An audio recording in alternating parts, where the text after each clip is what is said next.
I was always like more than a programmer. I could never leave it at just understanding the code. I had to understand the business and everything around it. I'd always be the one to write really clear documentation and have a little bit more of the full picture in mind. For me, I'd look up to other people and thinking, I'll never be like them. I'll never be as good as them. And then that results in, oh, well, I've got to work harder to become exactly as good as them in the way that they are. I would never have dreamed that I would have had, such a long and fruitful career with Relax itself. Also, the award on top of that, it is. If I told myself that 5 years ago, I'd be like, yeah, rubbish. Welcome to the iGaming Leader Podcast, where we uncover the human side of some of the most inspirational leaders in our industry. I'm your host, Leo Judkins, and as an ex-iGaming director turned performance coach, I've worked with over 200 leaders from companies like Entain, 365, Flutter, and many more to help them build the habits to achieve sustainable high performance. In these episodes, we share exactly what it takes for you to achieve the same. So with that being said, let's dive in.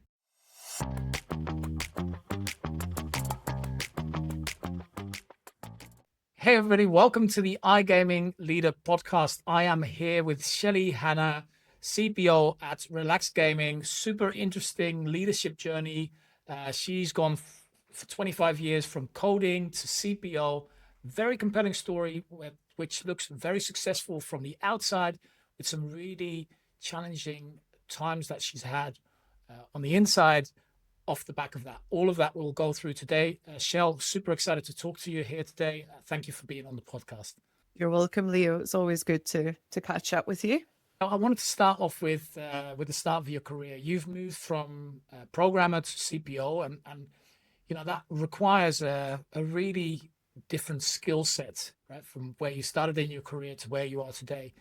Can we start maybe with what some of the hardest transitions were for you in that journey? Some of the most difficult changes that you had to make in your approach? Yeah, I mean, if we start out with my role as a programmer back many years ago, I was always like more than a programmer. I could never leave it at just understanding the code. I had to understand the business and everything around it. I'd always be the one to write really clear documentation and, have a little bit more of the full picture in mind. So, it was natural for me to move from that into like project management type roles, and of course, managing developers as well. I find it sort of a easy transition in that sense. I think what became more challenging, of course, was moving from, like the transport industry, the insurance industry, over into the iGaming industry, which, everyone says all industry has their challenges, and it's true, right? It's really true. But I think there isn't one that's quite so fast moving as our industry, and I actually find it really exciting to move into it. The constant change. I think the first UKGC changes were out in my first couple of years with autoplay and all that good stuff. And, it was really stressful. You couldn't get operators to communicate with what they were going to do, or suppliers to be consistent with what they were going to do. And it was a fun challenge, I think, in that sense. I think for me to sort of get here, I probably took a couple of steps back as well. So, I advanced myself within software development, and then chose to go back into sort of quite basic project management, and then quickly elevated myself from there. And I think it was a really good thing to do, especially in the move to the iGaming industry for me, just to build up my confidence and get that breadth of knowledge before my next step, which would eventually be, head of deliveries and head of framework, and then eventually director casino products and CPO at Relax. Yeah. I love it. I just love your entire trajectory. I mean, the business has grown from like something like 30 to 350 people, I think, while you were there, and then of course bought by Kindred. When you got promoted to or got made CPO, Simon Hammond, the ex-CEO, said that praised you for your exceptional leadership qualities, and then recently you've also been awarded with Leader of the Year award at the Women in Gaming, and it just underlines your your qualities and the trajectory that you've been on, that like especially that award, and Simon saying that must have meant so much for you. What's how do you look back on those those highlights? Yeah, I mean, I suppose I tend to look at myself and go, well, people are being awfully nice at times, and don't believe that it's true. Especially maybe the case a few years ago, and I feel quite humbled to have people say such things, and also to receive an award recently. It's still a bit surreal for me, to be quite honest, Leo. But it meant a lot. It really did mean a lot to me. And yeah, I had a wonderful time at the Women in Gaming Diversity Awards as well. It was a lovely, sincere event, I would say. Yeah, it's so different. I think it's true for most high achievers that you brush over these big events. You go, oh well, I don't really know how to deal with it, Yeah, and oh my God, I didn't even realize that was happening. And it's because I think often it's because we set the bar so high for ourselves that yeah, um you almost don't, I don't know, suppose you almost brush over it. And you've mentioned that you've got like these really interesting mixed traits of being ambitious, but also being a perfectionist, but also lacking confidence and caring too much yeah. about what others think. That whole cocktail must have been so difficult in your transition into more of a leadership role, and then letting go. What were some of the biggest challenges you had with with delegating and letting go of that perfectionism in able to be able to actually get more done and lead your teams? I think it's more common traits than I ever realized. I've Mm. actually come to know that over the last year as I've got closer to a few individuals. But um, it's an inward battle. That's how I can describe it. Like, Yeah, no matter how someone tells me you're doing grand, you're doing well, it's still you're still looking up to that other person, right? yeah, And I think that's something I've learned in the last couple of years. Being Irish, we were sort of taught to go into a doctor surgery and, hello doctor, and nearly bow down to the doctor because he's really, really important man. And I think a lot of those traits sort of continue through in your career and your experiences. And for me, I'd look up to other people and thinking I'll never be like them. I'll never be as good as them. yeah, And then that results in, oh well, I've got to work harder to become exactly as good as them in the way that they, are you know an idol to me, maybe the yes, particular skills or whatever. And that I think is something that has come to, well, I've come to a realization over the last couple of years, maybe year more so, that, we all have our different skills.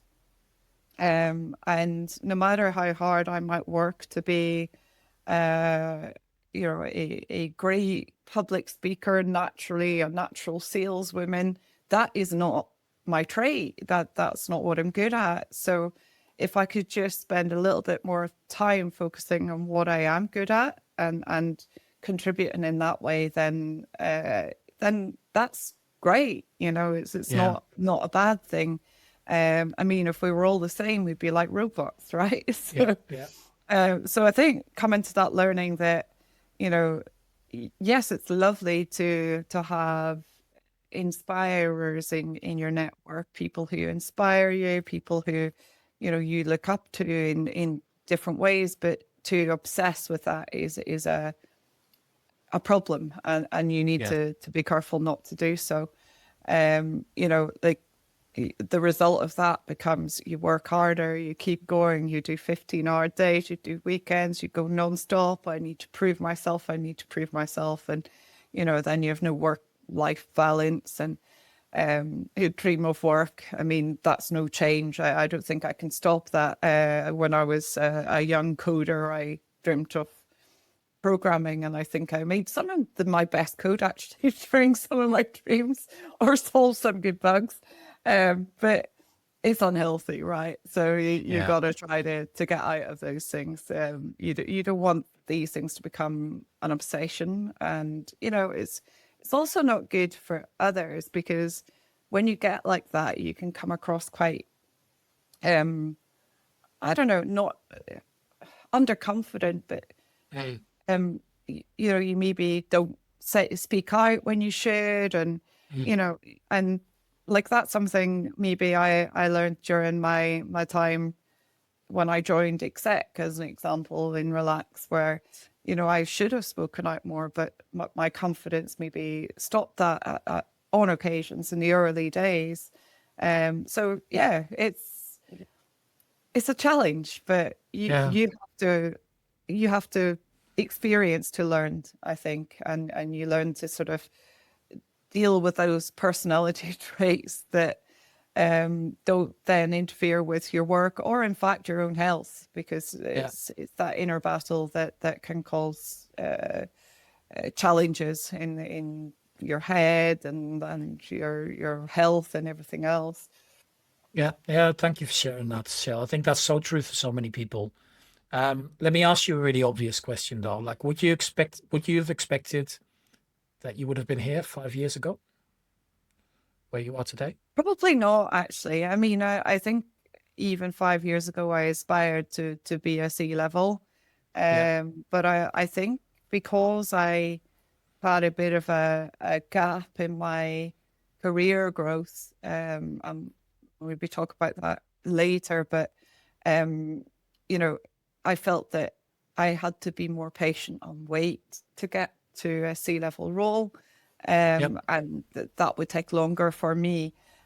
So no, I think I would never have dreamed that I would have had, you know, such a long and fruitful career with Relax itself, and also the award on top of that. It is, yeah. I still If I can't told believe my, it. yeah, if I told myself that 5 years ago, I'd be like, yeah, rubbish. Yeah.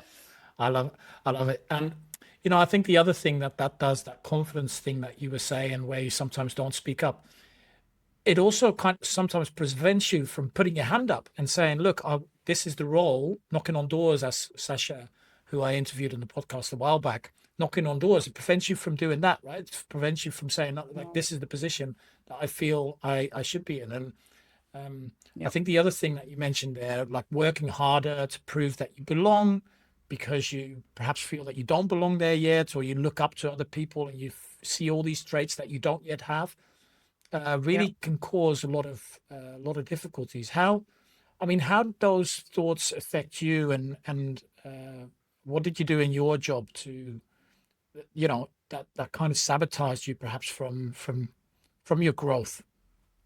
Yeah, I mean, I think it is just back down to not trusting or having faith in my own ability, or my own sort of uh, reasons behind things, or, you know, maybe even a little bit of the, if something goes wrong, it's a disaster, so it's still on my shoulders. And, you Yeah. know, I never had a problem owning up to something going wrong, but I feel like I failed if it Mm. does. And I think that's one of the things I've learned. One of the things that Relax as a company is really strong in, like the blame game. Everyone's going to make mistakes, and little mistakes are absolutely fine.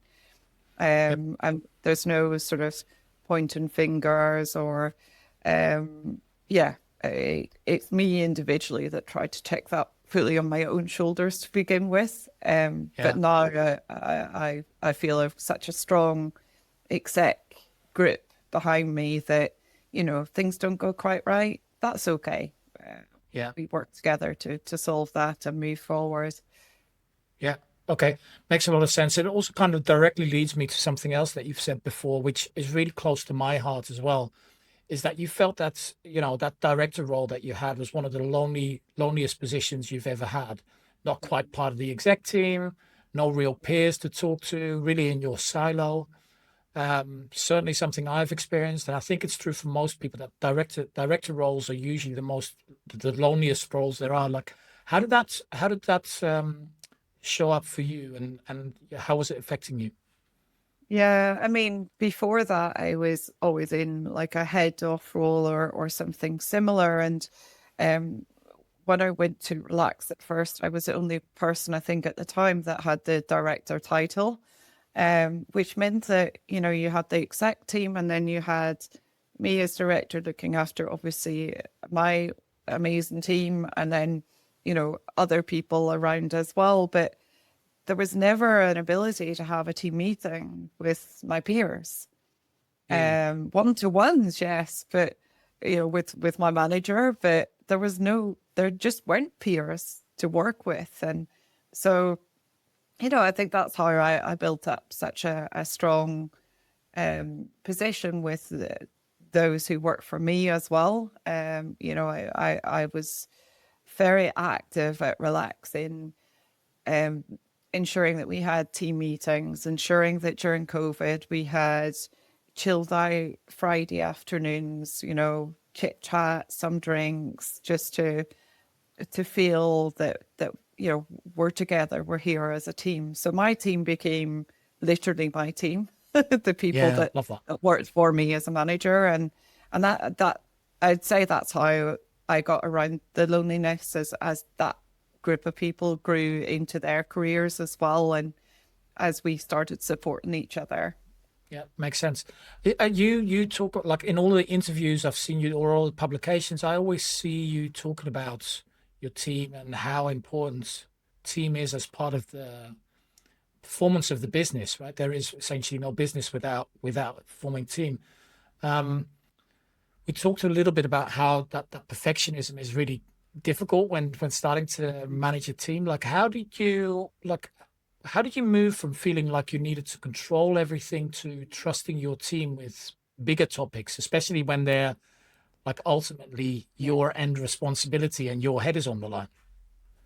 Well, I think that's exactly it. When you come to the point of knowing that a few mistakes are okay, Yeah, and letting go a little bit on the maybe not the giant things, but the smaller things. You take a gradual transition there. I think it's possible to let go. I mean, it took me probably a year to fully hand over most things in when I transitioned from role to role.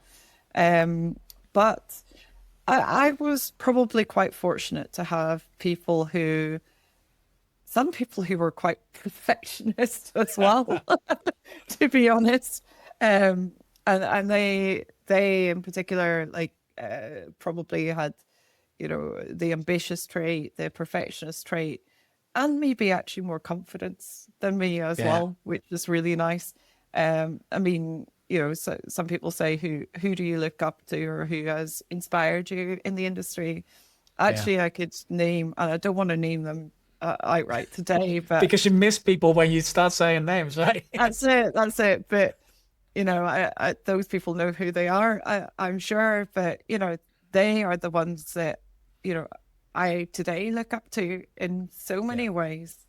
So it doesn't have to be someone above you or someone as a peer. It can be someone on your team who you've watched grow substantially during your time with them. And that for me is my passion. Is you know, it's helping the team to grow and get through their career path and meet their ambitions as well. And that for me is what leadership's about. Obviously, making a successful company, but also watching, them succeed and do really well. And yeah, yeah, it's love just a that. passion for me. It just becomes, yeah, natural. Yeah, love that. Hey, I know a few of the people that you've had as bosses, right? As managers. So Simon Hammond, of course, CEO there, Ashley Lang at Adobo, right? So both really inspiring people, I find anyway. I don't know. Hopefully you feel the same. Absolutely. Um, Yes, what, absolutely. what were some of the things that you see in them that you, or in other leaders that you've worked with, that you've taken on as traits that you've aspired to be more of, if you will? Yeah, I mean, Dennis, I guess, at Adobo was one of the guys that taught me, well, not taught me perfectionism, that's wrong. But he taught me the importance of writing things very clearly and communicating clearly, and whether that's your brand or internally in the company. I think that was an important one. We also have Simon, who, let's face it, he's this natural out there speaking to the world. And I learned a lot from that. But, I think he did say to me one day, Shell, right now it's for you to go out and do panels and things like that. And, of course, I was like, oh, I don't know if I can do that. But again, that's because I was aspiring to be just like him. And I think, all of us can go on panels and we know our topics, we know our what we want to say. So, for me, maybe I'm just a bit more less prepared, or natural at getting the words out, as you can see right now. But but I'm sincere, and Yes. I can be confident in what I want to talk about, and I've Yes. been on 2 or 3 panels, which I remember being quite scared about in the last few years. And, I realized that I can contribute to those just as much as anyone else can. And, I think that really is important for people to know, like, stop looking up at people just because they're on a podcast, they're on a panel. You can do it as well. Yeah. And I think also as we get older, right? Not that we get older, you and I, but as we get older, but you start leaning into it more, right? You start just kind of Yeah. going, well, that's just the way I am, rather than trying to be something that Yeah. you're perhaps We're not. not. Mhm. Is that what you've experienced as well? Absolutely. I mean, uh, I'm never gonna be sort of one to show off and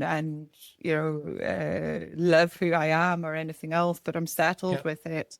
I know I've worked hard. I know what I want to talk about. I know quite a breadth of areas in this industry now. So that makes me more confident. If you told me to speak at something, when I was 3 or 4 years into the industry, I don't think that would have maybe gone so well. But I think now I've earned the years stripes to be able to talk confidence with confidence in my subjects. Yeah. Yeah. And you've earned your battle scars, right? You've grown through it. So I think that's another thing, is that you kind of, you have your bumps and you have your challenges, and you've seen it all, right? Yeah, One of the things that I see you talk about a lot is this fires, right? The thing that we all struggle with, I think, in yeah, gaming, that we're yeah, constantly firefighting. There's always like these short-term deadlines, regulatory yeah, changes, team dramas. It's just a super high pressure, fast-paced industry. You said you enjoyed that, right? As you transitioned from kind of transport into gaming, that environment. So how yeah. what have you learned from kind of being in that environment for such a long time? What are some of the things that you do differently today than perhaps when you Mhm. first joined the industry? Yeah. I mean, the thing that I've learned is there will be fires, many of Yeah. them, and they'll all be a little different. Some will be bigger than others. Some will cause extra hours of work to solve. But I think what I've learned now, especially from working under industry people like Simon Martin, my boss now, and many others, like, just keep calm. Just keep calm. Yep. Things will go wrong. Doesn't really matter what caused that or who caused that per se. It's about, you know, keeping calm, looking at the problem, trying to solve it. And I think over time I realized I'm a right problem solver, you know? Yeah. And you just adapt to the new problem. There's a set of skills. You work out who to talk with, make sure you communicate well, bring the teams together, and try not to take it all on your own shoulders, right? Even though it sort of feels like it is. I think, that's why we've got different areas of expertise, cross-functional teams and companies. People Yeah. come in, they're good at coding, or this one's good at databases, or whatever it happens to be. These are all the people that can support you in solving the problem. So my biggest thing is now, like if there's a fire, I just go, all right then. And I'm not excited by it or anything, but I don't mind getting on top of it and solving it. Yeah, love that. I really love that. It's about embracing that, the inevitable anyway, right? And Yeah. yeah, okay. Really good points, Shell. I think that's such a great point. I'd like to talk a little bit about probably the biggest challenge that you've been through. So you've had a really bad car accident that caused a lot of trouble for you afterwards, lots of mental struggles, physical issues. Can you take us back there to what actually happened? And then we'll talk a little bit about how that's affected you afterwards. Sure. I mean, I was pretty young, I think, 25 or so, and I had a high-speed head-on collision. So that's 60 mile an hour, 60 mile an hour. And after that, I had to drop my career as it was, and I really struggled with chronic pain.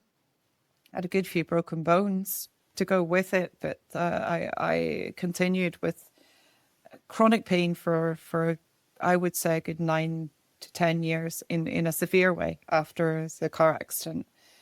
And I think, looking back at it, yes, some of those were the physical outcomes of the accident, but also some of it was the mental effect that all of it had on me. And I never stopped trying in terms of work. Like I didn't give up my career. I just didn't go and continue my programming career as it was. I worked a little bit in an IT department in a hospital for a while, and then I set up my own company. And as part of that, I taught people how to use computers. I did all the Adobe training courses, exams, things like that there. And I did website design and things like that. So I was able to do that at my own pace, which was really cool. But, in the background of all that, I don't know, I think I was struggling with the fact that my life had stopped, or I felt my life had sort of come to a standstill. Cut a long story short, because I could talk some time on this. I was in a mental health hospital towards the end of that 10 years. And, I wasn't doing well. Actually, the cause of me being in there wasn't necessarily just my depression. It was a mix of tablets that I was on at the time. But, it doesn't matter today. I felt completely lost. I was 21 stone, which I should really convert into what the rest of Europe says, but you can work that out. And, disgusted with myself. I didn't like the way I looked. I didn't like that I couldn't walk properly. I was on a crutch. I didn't like that I couldn't do normal things that a sort of late 20, early 30-year-old should be doing. And I think during that stay, I was, I had a switch in my head. I don't know what started it, but the switch in my head said, right, time to lose weight. time to fight this battle, which I did. I think I was asked to be on the front of the Slimming World magazine because I'd lost so many stone of weight in quite a short time. Within the next year, I think I was down to 16 stone, which was pretty a good bit for a year. From there, I took the plunge to go back to a normal career again, back to the programming element of things. And, I led a team over in England for a while. And then I had to go in for another knee operation. And that broke me. I couldn't commute anymore. It was so much pain. And, I got to the point where I just said, I'm giving this up. And that, it was a struggle. There wasn't much in the way of finance to back me up to do that. But I decided health first. And that was the best thing I could ever have done, actually. So a few weeks after I gave that up, I sit in a house in front of the fire, inches of snow outside, going, oh, this pain, it's really, really hurting me and I don't like it. But do you know what? I'm going to look on the computer and I'm going to type in jobs in the sun and see what happens. Because I think the sun, I kind of knew from like the old holiday that the sun may help. And so within 3 weeks of typing that in, I was in Gibraltar, starting my first iGaming job, which was pretty amazing. And I was scared to move, like it was a big move. Wow. But it was a really, really amazing adventure. And I haven't looked back. I've lived in sunny countries since, and I'll continue to do so, I think, for the rest of my life. Highly recommend it. Yeah.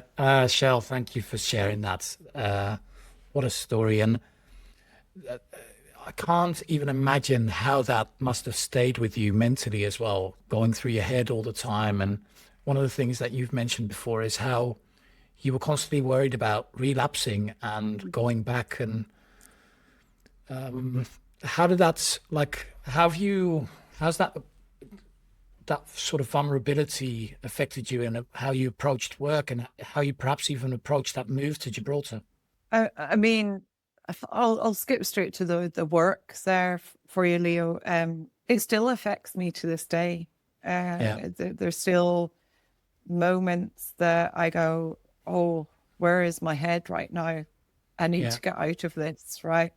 And it's, you got to fight it. You got to fight it. There's no person telling you need to go to the gym and work out, right? Because you don't want to listen. When someone says to you, right, start the gym, you're going to go, well, I don't really want to do that. But when you start being able to tell yourself to do this, or, sort of ask the questions to yourself, well, why am I feeling like this? Why do I need to change something? Then you sort of work your way through it. But that takes years of acknowledging the thoughts or the battle in your head to then, sort of respond to yourself in the way that you need to at the time that it happens. And, like today, it was very, very hot this morning. I don't think I can do the gym. It's too hot. I had to fight myself through that. Like anyone out there, mental health is something people don't talk about. I was embarrassed to tell any of my previous managers, at least a good few years ago anyway, that I had problems in this way, because I thought it would stop me from progressing in my career. I thought it would just put me down as someone who wouldn't be able to cope. They'll be off sick, there'll be this, there'll be that. And actually, I think the people that have gone through some of these things can be the strongest people you'll ever have on board. 100%. Yeah.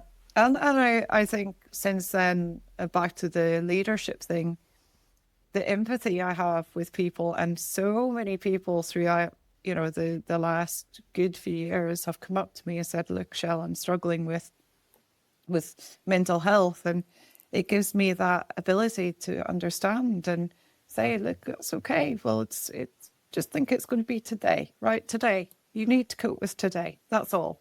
Yeah. And if work isn't at 150% or your normal 150% or 100% even, then that's okay for a day.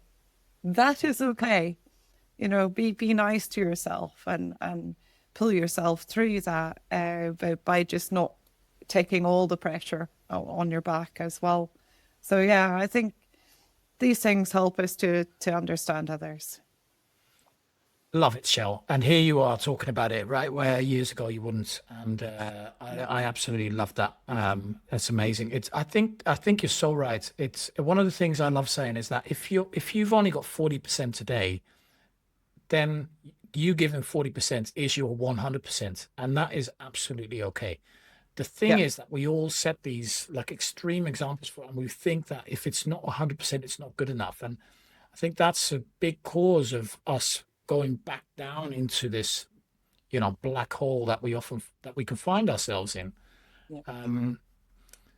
But one of the things you said there, I really agree with you. It makes you such a strong leader when you've experienced mental health challenges. It helps you recognize that in your teams. And I think being transparent about it as a leader, like you are, also makes you far more approachable to everybody else, like you've just given an example of.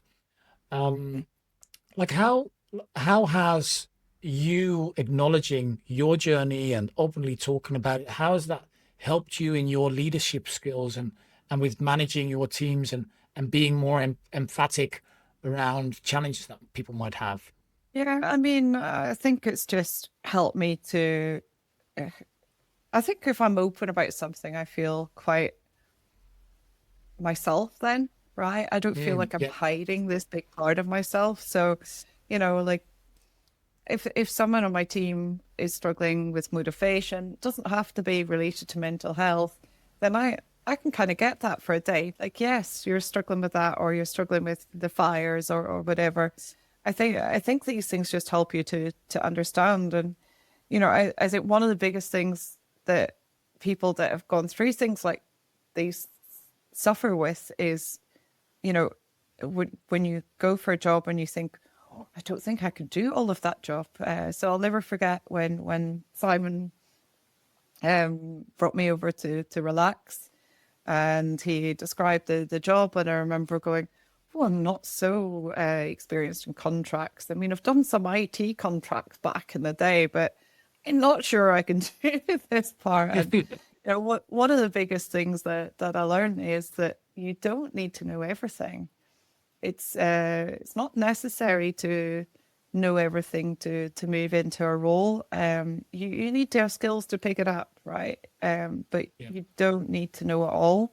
And I think once I realized that, and once my own staff realized that, I think it really helps you to break through.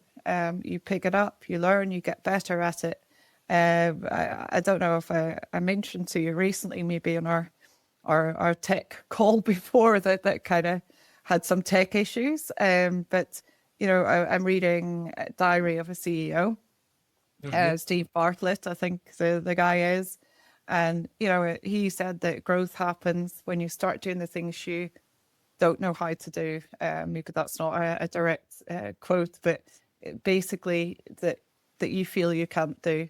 Challenge yourself and do them. It is what I say. You can do them. yeah, I love that. I think it's that's such a great insight. With what Stephen Bartlett says about just being outside of your comfort zone. There's this great quote which is kind of similar, which is all your growth happens outside of your comfort zone, right? It's Yeah. inside of our comfort zone where all of our dreams go to die. And I think that's so true. We're just naturally wired to stay inside of our comfort zone and to not do the things that we know are actually good for us. So I Yeah. absolutely agree with you that that's true for the example you just gave about the gym, but also for it's okay to not know everything in your new role. Actually, it's expected that you don't know Yeah. everything because it means that there's growth waiting for you to happen. Yeah. 100%. And when did you first learn that, Shell? Like that it's important to kind of lean into that discomfort, perhaps of not necessarily knowing all of it, instead of being anxious about not knowing it, actually leaning into it and going, okay, this is where growth actually starts. I guess over time when I realized that these things that I thought I couldn't do, I could do in the end, Mm. when I put my mind to it. So, you know, I guess all the way through our careers, I think that that's just one small example, but all the way through, you'll always find something new, right? You're never going to do a job that is exactly the same as the previous job. And I think you just have to understand that the skill isn't necessarily in knowing the exact thing, but it's in knowing how to tackle something new and how to pick it up. And yeah, I mean, part of how I handled it, I don't really want to say here, is probably putting so many extra hours in so that I got better at it. That's not the real way of doing it, but yeah, like taking a bit of extra time and keeping calm about it and not feeling overwhelmed is so important. So you can do it. Yeah. You'll work it out, and it's okay Yeah. to ask as well. It's okay to say, "I'm not sure about this or this." Like at Relax, we had I think one of the best legal teams I've worked with in a long time, and I remember speaking to Mika when I started, and I said, "Look, I do not know legalese at all. So when we're talking contracts, can you speak in shell language instead?" Yeah. And that was our agreement from day one. And to be fair, we continued a very good relationship through that. And it's okay Yeah. not to know, and it's okay to admit to colleagues that that's the case. Yeah, I love that. I think, you know what? I think putting in the hours is actually fine as long as it doesn't compromise on your own health and well-being. You know, sometimes that's just the season that you're in. You know, it becomes an issue when it actually is an issue. And one of the things you were talking about is how you would, hardly sleep. You would work 18 hours, and then in your sleep you'd still be coding, right? And you'd wake up Yeah. and you'd write things up, and really a very unhealthy balance. I Yeah. think, a lot of people struggle with that. Yeah. A lot of people are actually there. They can't switch off. They have constant racing thoughts. They wake up at 3 a.m.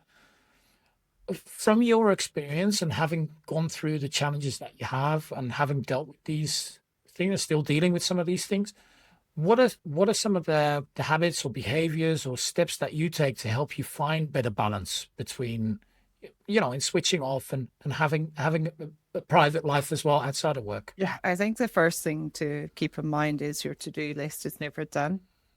Mm. It will never be done. So, it goes back to the old school, prioritize, prioritize, prioritize, is you Yeah. gotta focus on the right things. And I think you can become obsessed to getting a perfectionism in all areas and forget about the prioritization. So like that's number one. I think number two, like what helped me a lot was having a notepad beside the bed. So that when I did start thinking about something, I just write it down and leave it for the next day.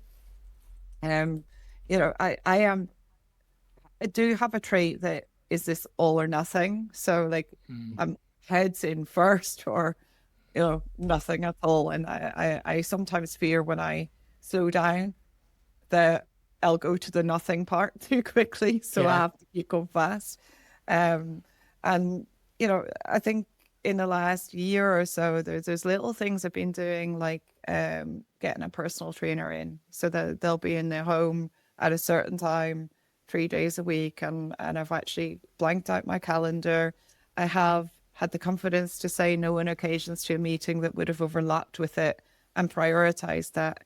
And I think it's important to do that for those elements to focus on your health. A lot of why I pushed it was because I had a fractured ankle Yeah. and a problem with a ligament as well. So I knew that if I didn't do that, I would end up with years of problems with this foot. And also my weight had traveled back on again suddenly over the last few years too.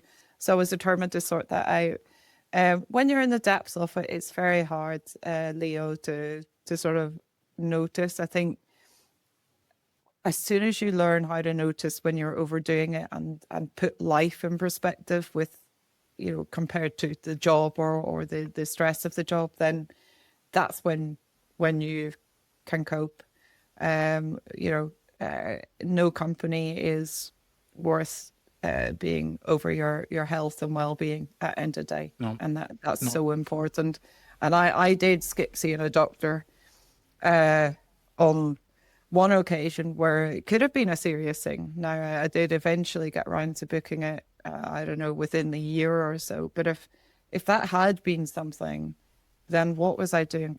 Putting business and money above my own health? There was no point. And I think as you start to make those mistakes, you start to rectify them or learn how to not go down that loophole again.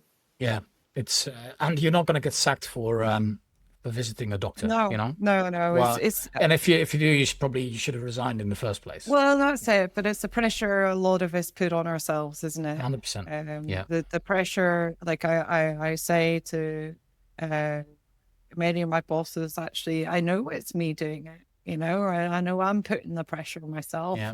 And there's so many nice things. I'm doing well and all the rest, but I still have to work harder. Yeah. It's just be good to yourself and be a bit more light on yourself. Yes, putting in extra hours is fine, but I know many of the watchers are or have been or maybe right now are in the same position as me, and 15 hours a day and weekends is not okay. Yeah. And don't do that to yourself. No company expects it. None of the companies I worked for expected it. It's just the pressure that we put on ourselves. Yeah, I love that. And I think one of the key things that you've highlighted there is that often it's like boiling a frog, right? We don't even realize the water's getting hotter and hotter. We make these single small decisions, right? That seem small to us. Right? I'm going to not call the doctor now, or I'm going to cancel the doctor because I've got this important meeting that I've got to go to. And then the next thing comes and the next things come. And we don't realize, I think, the small sacrifices that we're making that are then adding up to be a massive sacrifice and really compromising our health. So that's going to be my final question then, Shell. For anybody that perhaps feels that they might be, not all the way knocked out and, down at rock bottom, but is potentially feeling that something's off, that something isn't right, that perhaps if they continue in this way, things might not necessarily be sustainable. Yeah. What is one small thing that they could do to help them change their trajectory? I mean, one big thing that I don't think I've mentioned yet is knowing that your colleagues or peers or whoever are probably going through it, and having someone that you can talk about that with is so, so important. I'm lucky to have a husband who, unfortunately for him, maybe has to listen to all my rants when I finish work, and he's been incredibly supportive. But obviously, being family and everything else, it's not necessarily the person that you listen to. He has said many times to me, "You need to calm down. You need to sort of look after yourself." I think once he said to me, "Look, I'm really worried that you're massively about your health here." And I think that kind of woke me up a little bit. But in the last year or so, I've spoken with some people from other companies around iGaming. And I think the realization that it's not just you and being able to open up and talk about that with others is so, so important, because they can probably put it into perspective more than you can. Yeah, love it. Shell, thank you very much for your openness and honesty. It's super inspirational, and congratulations again on being recognized for all of the work that you've done and all of the progress that you've made. I'm really proud of you. Really cool that you were here. Thank you. Oh, it's a pleasure, Leo. And I've always, I think what you're doing now is really, really important. I really love the iGaming leader side of things. So keep going yourself. Thank you. Yeah. Proud of you for that. Thank you. Thank you for joining me on the iGaming Leader podcast. If you enjoyed today's episode, head over to igamingleader.com for more conversations and insights. Don't forget to subscribe to this podcast. I'm your host, Leo Judkins, and I hope to see you next week.